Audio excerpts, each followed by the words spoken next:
A Navajo elder disappears and her truck is missing. What follows is a confession, allegations of misconduct, a plea deal, and many other twists and turns. And at the center of it all is a family desperate for answers.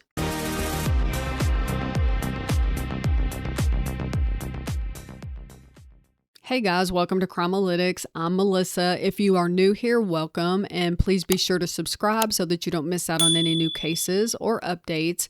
And if you've been here before, welcome back. Today we're talking about the case of Ella Mae Begay. She was a 62-year-old Navajo elder and a loved and respected rug weaver on the Navajo Nation in Sweetwater, Arizona, and she disappeared in 2021. Federal prosecutors say Preston Henry Toth assaulted Ella Mae on or about June the 15th of 2021 and took her Ford F-150 and transported it across state lines. He was later charged with assault resulting in serious bodily injury and carjacking resulting in serious bodily injury.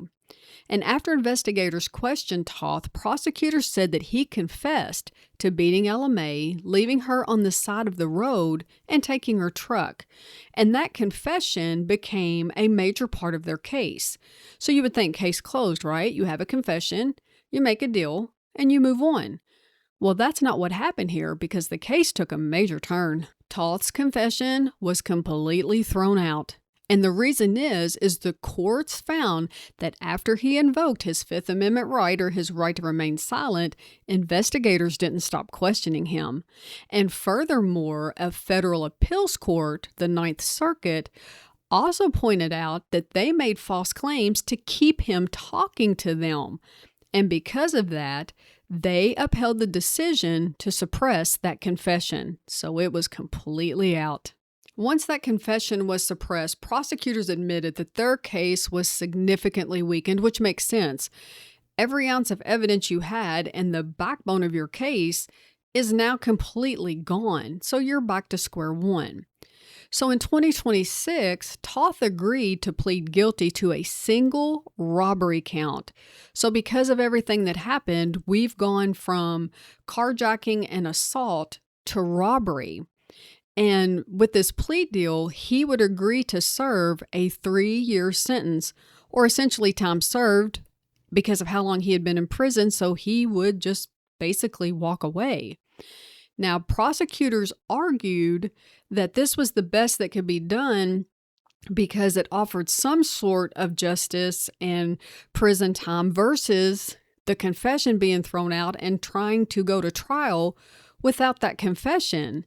So this was the best that they could do according to them. But the Begay family, they adamantly opposed this deal because they didn't want him to be able to walk away with what seemed like no punishment.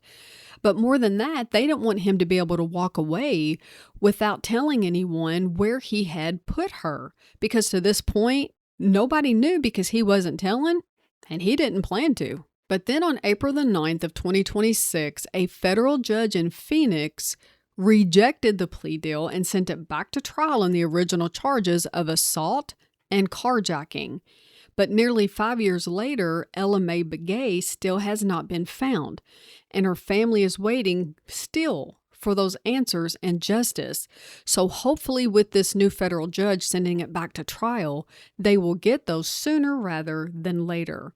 And I would love to know what you think in the comments because there's a lot of just twists and turns and to me just craziness going on here, but I would love to know what you think. As of today, April the 13th of 2026, no new trial date has been set. But if he's convicted, he faces a maximum penalty of 10 years on the assault charge and 25 years on the carjacking charge. Now, this case is ongoing and I will bring you updates as they become available. And as in any criminal case, he is presumed innocent until proven guilty in a court of law. Thanks for joining me, and I'll see you next time.